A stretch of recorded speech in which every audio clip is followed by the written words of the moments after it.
Осетия встречает чемпиона. С первенства мира среди юношей по вольной борьбе с золотой медалью вернулся Давид Баев. На пути к финалу наш борец победил соперника из Литвы, Ирана и Грузии. В схватке за золото Давид встретился с сильным соперником из Азербайджана, который одержал уверенную победу.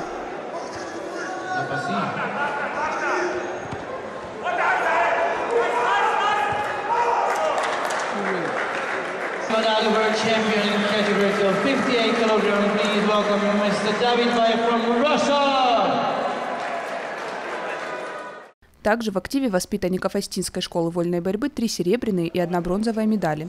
На вторую ступень пьедестала взошли Вадим Бекоев, Эльбрус и Радик Валиевы. Третьим стал Суслан Лавоев.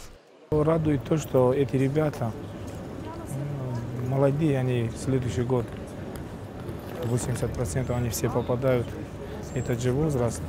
И я думаю, что и следующий год еще больше будет результатов. Радует, что столько медалей привезли с чемпионата мира в Осетии.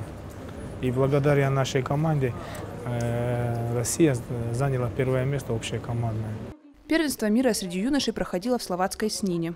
Благодаря выступлению наших борцов российская команда обеспечила себе первое общекомандное место, опередив сборные Ирана и США. Фатима Макиева, Алан Гасанов, Осетия ТВ.